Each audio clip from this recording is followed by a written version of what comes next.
बज्जो ड्रामे में हमने शुरू से जो बज्जो को देखा कि लड़ झगड़ कर वो अपने राइट्स को किस तरह से हासिल करने की कोशिश करती है और किस तरीके से वो एक डोमिनेंट पर्सनैलिटी है, फुल ऑफ कॉन्फिडेंट है, टिकटॉक बनाती है, अपनी लाइफ के बारे में बताती है और अपने डिसीजंस लेने की कोशिश करती है। लेकिन किस तरीके से इस तरह की कॉन्फिडेंट लेडी को भी, इस तरह की प्रोमिनेंट लेडी को भी कोई भी आदमी बेवकूफ़ बना जाता है, उसकी ज़िंदगी का मजाक उड़ा देता है और फिर उसके घर वाले, उसके माँ बाप भी उसको एक्सेप्ट करने के लिए जब तैयार नहीं होते, उसको कहते हैं कि तुमने घर बसाना है, वापस उसी घर में जाना है, चाहे तुम्हें वहां से धोखा मिला हो या जो भी हुआ हो, हमने मुआशरे को जवाब देना है और तुम वापस जाओ। लेकिन यहाँ पे बज्जो के बड़े भाई का रोल जो है वो बहुत ही पॉजिटिव हो जाता है। रोहेल जिस तरीके से अपनी बहन को एक्सेप्ट करता है और वो कहता है कि जिस शख्स ने तुम्हें धोखा दिया है तुम उसके साथ जिंदगी कैसे गुजार सकती हो, शादी का बंधन किस तरह से निभा सकती हो। एक धोखेबाज इंसान ने इस तरह के पाकीज़ा निकाह के बंधन को ही जब धोखे से शुरू किया है तो वो तुम्हारे साथ जिंदगी क्या गुजारेगा। मैं तुम्हारे फैसले के ऊपर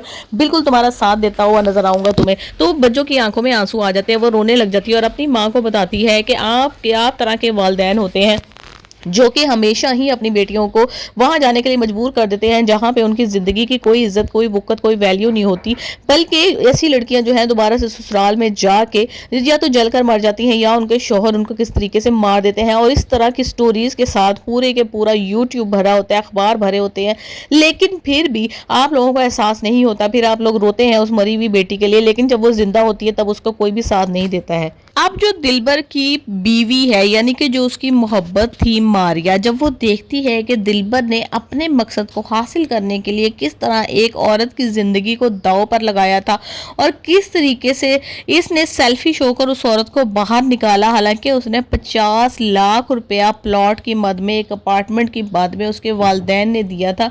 ये कोई छोटी मोटी रकम नहीं होती। 50 लाख में अच्छा खासा घर आ जाता है, एक ऐसा घर जो हर फैमिली का ख्वाब होता है। उसको 50 लाख की रकम दी, फिर उसके बाद 50 लाख रुपया उसके हक महर में था कि अगर वो उसको तलाक देता तो 50 लाख उसको वापस करना पड़ता, वो भी उसने छोड़ दिया। बेचारी ने खुला ले लिया अपनी इज्जत की खातिर।